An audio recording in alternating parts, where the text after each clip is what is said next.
Bonjour à tous et bonne année. Absolument, bonne année, parce que jusqu'à la fin janvier, on peut se souhaiter la bonne année. Même si là, évidemment, ça commence déjà un peu à casser les couilles. Évidemment. Bonne année à toi, Flo. Bonne année à toi, Manu. Et bonne année à vous, fidèles de GameX. Voilà, à bientôt pour un nouveau GameX. Bye. Ciao.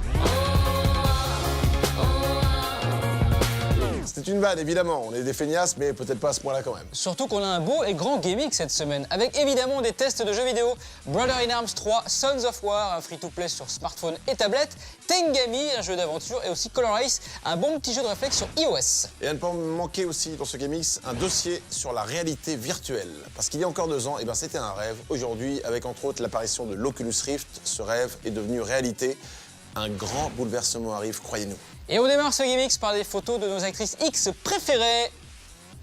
Attends, je regarde mes feuilles. Photos d'actrices. X, ouais, normalement. Et j'ai pas ça. T'as pas ça. Non. Dommage, j'aurais tenté. C'est pas grave. Ouais, non. Mais on a quand même de belles images, ramenées par notre producteur Bertrand. C'est moi! Il est allé à Tokyo à la Jump Festa, c'est le salon du manga et du jeu vidéo là-bas. Et on a du coup pour vous des jeux présentés pour la toute première fois au monde et des interviews des producteurs des prochains Dragon Ball, One Piece ou encore Naruto à venir. Ce sera sur nos consoles en 2015. Bon, ça vaut pas des photos de nos actrices X préférées ou même de Bertrand Hamar, notre producteur. C'est toi? C'est moi! Oui, à poil, mais c'est cool quand même. Le mois dernier, nous avons traversé le globe rien que pour vous. En effet, le Japon nous a ouvert grand ses bras à la découverte de la Jump Festa, un événement sur la Japanimation qui existe depuis 1998 et qui est relativement peuplé. Ambiance.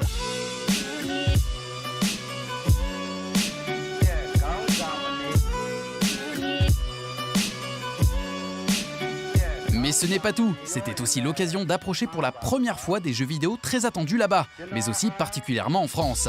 Si on vous dit One Piece, Naruto ou encore Dragon Ball, oui, vos oreilles se dressent.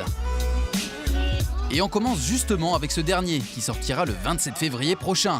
Dragon Ball Xenoverse sera le premier épisode sur Next Gen. Et pour l'occasion, il va s'octroyer quelques libertés scénaristiques, mais pas que, comme nous l'a expliqué son producteur exécutif. Dragon Ball Xenoverse va proposer aux joueurs de créer son avatar personnalisé. Il deviendra d'ailleurs le protagoniste du jeu. Vous pourrez choisir votre race, Saiyan, Namek ou encore Cyborg, mais aussi lui faire apprendre des techniques de combat spécifiques parmi les 200 proposées. Côté personnalisation, il y aura de quoi faire avec plus de 400 éléments cosmétiques, aussi divers que variés. Il s'agira d'un épisode plus personnalisable que jamais, mais avec le gameplay calqué sur Battle of Z. On enchaîne avec One Piece Pirate Warriors 3, qui devrait ravir les fans de la série, puisqu'il débarquera en France pour la toute première fois dans l'histoire de la franchise. Les consoles Sony verront donc un épisode exclusif qui devrait rappeler quelques mécaniques de jeu à certains. Cet épisode emprunte le même système de jeu que Dynasty Warriors. Vous vous retrouvez face à des centaines d'ennemis que vous pourrez vaincre grâce à des aptitudes spéciales. Le héros, Luffy, pourra par exemple étendre ses bras pour éliminer des ennemis par dizaines. Ce jeu sera en quelque sorte une compilation des précédents épisodes avec un grand nombre de personnages. Concernant l'histoire, vous allez revivre le départ de Luffy depuis son village natal, Fushia, jusqu'à Dressrosa.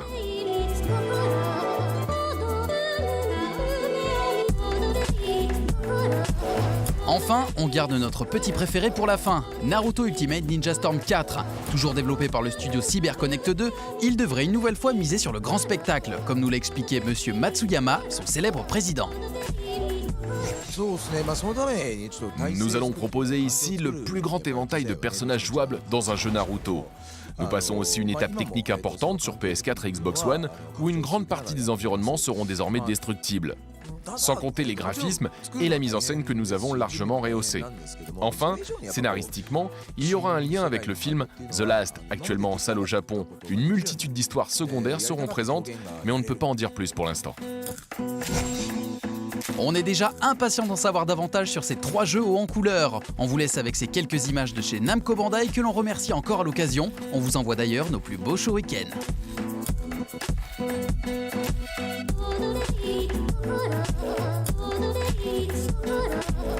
GameX, c'est une émission de débat, c'est une émission d'analyse politique et économique, ça tout le monde le sait. Mais ce que les gens savent moins, c'est qu'on parle aussi de temps en temps de jeux vidéo. Et on fait pas qu'en parler, on les teste aussi. Pourquoi? Eh bien parce qu'on pense à vous. Ne claquez pas votre argent dans des jeux bidons, quitte à être à découvert à la fin du mois, autant que ce soit pour un bon jeu. Et cette semaine, voici de quoi vous faire manger des pâtes et du riz jusqu'en juin 2016. Parce qu'on a plein de bons jeux. On commence par Tengami. C'est un jeu d'aventure sur PC et sur Wii U. Alors il existait déjà sur iPad et iPhone, mais on en reparle parce que maintenant il y a une nouvelle version pour les grands écrans. On a aussi testé Color Ace sur iOS. C'est un jeu de réflexe qui ressemble un peu à Tron, mais avec le gameplay de Dextris. Voilà, si vous ne connaissez ni l'un ni l'autre, c'est pas grave, on va vous montrer tout ça dans quelques secondes. Et puis on démarre ces tests avec Brother in Arms 3 Sons of War. C'est sur iOS, Android, Windows Phone. Et c'est en free-to-play, c'est-à-dire que vous allez jouer gratos pour vous mettre dans la peau d'un sergent américain au lendemain du débarquement de Normandie lors de la Seconde Guerre mondiale. Date du débarquement de la Seconde Guerre mondiale? Alors je sais que c'était un 6 juillet 1515. Absolument. Voilà pourquoi, vous l'avez compris, notre truc, c'est les jeux vidéo et l'histoire. Ouais. Ah non, c'était 1789. J'ai confondu avec le sacre de Charlemagne. Pas de problème. Et il chantait quoi? Gitano, le colore mi cielo. Alors les tests tout de suite et juste après, ne manquez pas notre rubrique géographie. Ah oui, on vous parlera du Mexique, ce pays d'Asie. Et de sa capitale, Bien sûr. Londres. Ah, London pour les Allemands.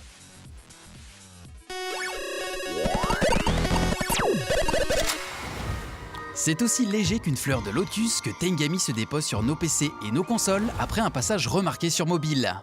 Alors maintenant, on se pose, tout est zen, et on progresse dans une ambiance ultra apaisante au sein d'un livre animé rempli de belles choses. Tengami propose pourtant une histoire qui s'écrit sur un timbre-poste, puisqu'on part à la recherche des fleurs perdues d'un cerisier. Et pourtant, cela suffit à meubler les 3 chapitres du jeu. Ils seront d'ailleurs ponctués d'énigmes faisant appel à votre sens de l'observation.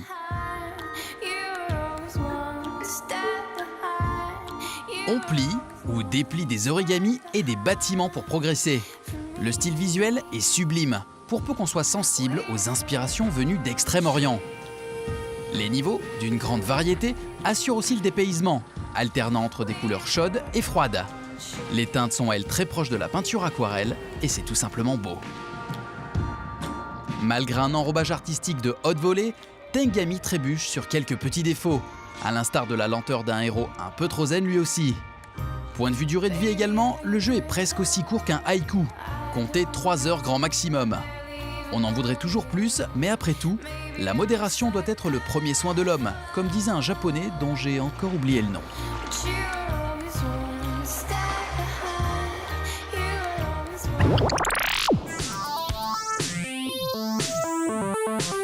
Le studio Ikari 7 nous livre sur iOS son nouveau jeu qui rend fou, Color Ace.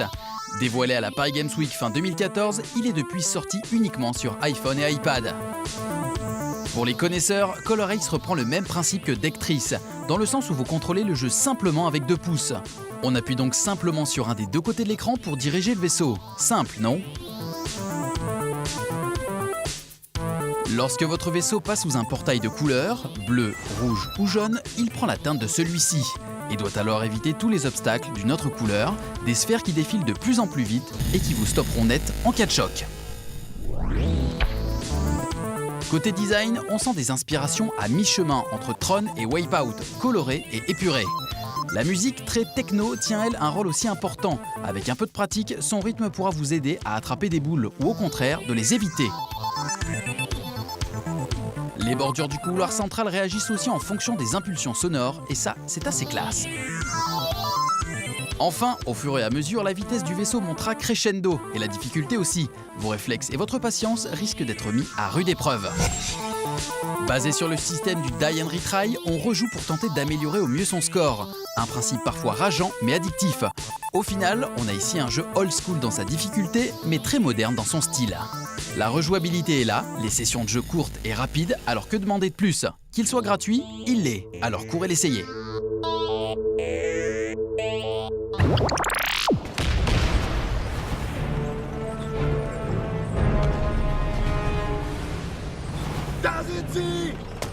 Allez, vous n'osez pas le dire, mais les jeux sur la Seconde Guerre mondiale vous manquent?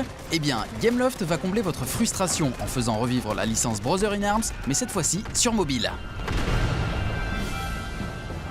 Les périphériques Apple et Android ont donc vu débarquer ce 3e épisode dans une nouvelle formule, le free-to-play avec une vue à la 3e personne. On incarne ici le sergent Wright et sa petite escouade pour repousser encore et toujours la très vilaine menace nazie. C'est dans une formule qui se rapproche de ce qui se fait d'habitude sur console qu'on obtient un jeu très jouable, où vous passerez d'ailleurs votre temps à vous mettre à couvert derrière tout ce qui passe. On évolue ensuite de chapitre en suivant l'histoire qu'on oubliera bien vite. Un système d'amélioration d'armes est également de la partie, stabilité, cadence de tir, temps de rechargement, tout y passe. On gagne aussi de l'expérience pour booster son personnage, son endurance, sa jauge de vie, etc., etc. Libre à vous également de choisir votre arsenal pour aborder des batailles tout en finesse ou pas. C'est assez complet et diversifié, surtout pour un jeu gratuit.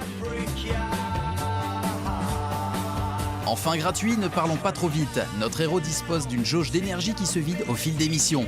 Une fois vide, soit on attend, soit on passe au tiroir caisse. Assez frustrant et surtout pas franchement classe. Il en va de même pour tous les éléments du jeu en fait, absolument tout est monnayable.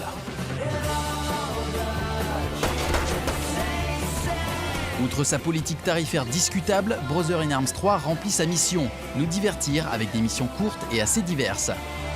On aurait aimé un mode multijoueur et des achats intégrés moins intrusifs, mais pour ça, il faudra repasser. En attendant, rompez soldats.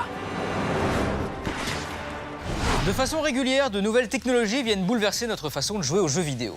Et vous ne le savez peut-être pas, mais nous en vivons une en ce moment même. La réalité virtuelle, tel est son nom. Alors depuis l'apparition de l'Oculus Rift, cet incroyable casque, eh bien tout s'est accéléré. Ce qui n'était encore qu'un fantasme il y a quelques années devient maintenant une réalité. J'ai l'impression d'être Igor et Grishka Bogdanov quand on parle. Absolument, mais t'es Igor ou Grishka? Ah, ils se ressemblent tous les deux, d'ailleurs, ils ont des canettes de coca dans le truc. Ouais, c'est du 45 leur pointure de menton d'ailleurs, si vous voulez leur offrir des chaussures. Voici un gros dossier pour vous maintenant avec un spécialiste, Olivier JT, qui va tout vous expliquer. Comment ça marche, quels casques de réalité virtuelle sont déjà disponibles, que peut-on vraiment faire avec et qu'est-ce qui nous attend pour la suite déjà? Alors dans quelques années, on jouera tous aux jeux vidéo avec un casque de réalité virtuelle sans besoin d'écran. Voilà comment.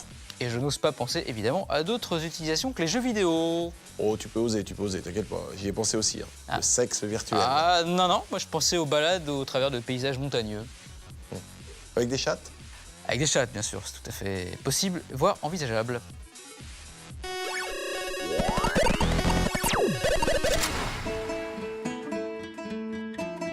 Cette semaine, on s'intéresse à la réalité virtuelle et à toutes ses fantaisies. Pour nous accompagner dans ce voyage, nous avons fait appel à Olivier JT, véritable ambassadeur dans le domaine en France. Nous avons pénétré dans son antre pour découvrir son dernier bébé, Synthesis Universe.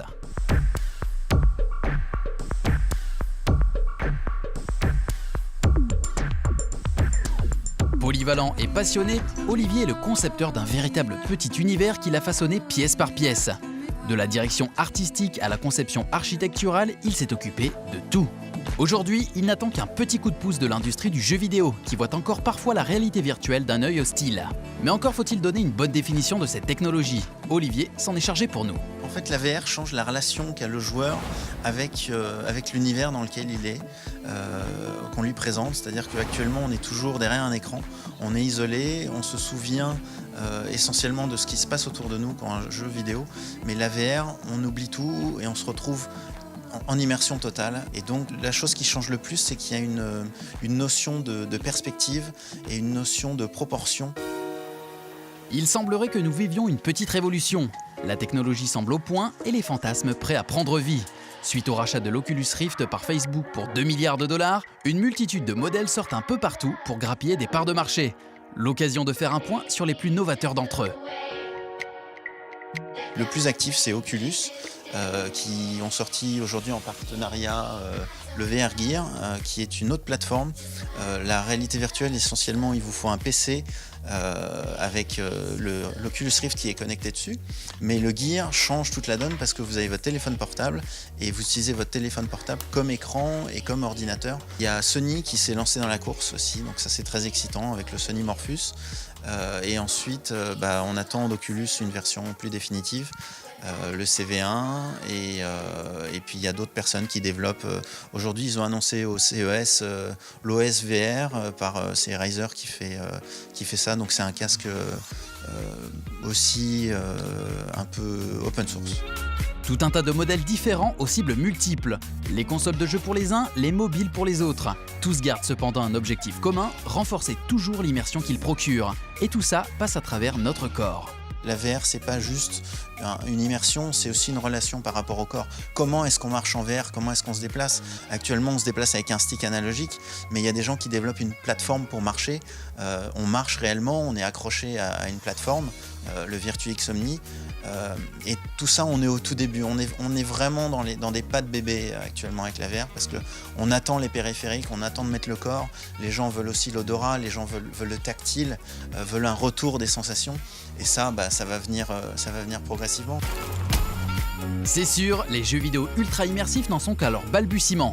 Entre curiosité, doute et excitation, vous n'avez certainement pas terminé d'en entendre parler. Et ben voilà, on discute, on papote, on ricane, on se gausse, on glousse et on ne voit pas le temps passer, c'est déjà la fin de ce GameX. Et comme à chaque fois, on se quitte sur de belles images et cette semaine, elles sont vraiment très belles. Ah, c'est les photos de ta nouvelle nana sur Tinder. Non, j'ai dit très belles. Ah, parce qu'elle était quand même très... Oui, mais moins bien que ce qu'on va voir, ce sont des images magnifiques de Final Fantasy XV. Ce nouvel épisode devrait renouer avec les environnements extrêmement vastes et sans aucun temps de chargement. Le jeu est visuellement incroyable, on l'attend avec impatience sur PS4 et Xbox One cette année, mais on ne sait pas encore quand, c'est le souci. Alors on s'en va sur ces images, on reste connecté, évidemment, parce qu'il y a Facebook, il y a Twitter, on doit même avoir un compte Google+, pas updaté depuis 1 an. On reste ensemble comme des frères. Rendez-vous la semaine prochaine pour un nouveau GameX, l'émission qui parle de jeux vidéo, de nouvelles technologies et de filles nues sur des sites internet sur lesquels on va en navigation privée. À la semaine prochaine et à tout de suite sur Cougar Avenue.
Mais non, Jean-Louis, je t'en prie.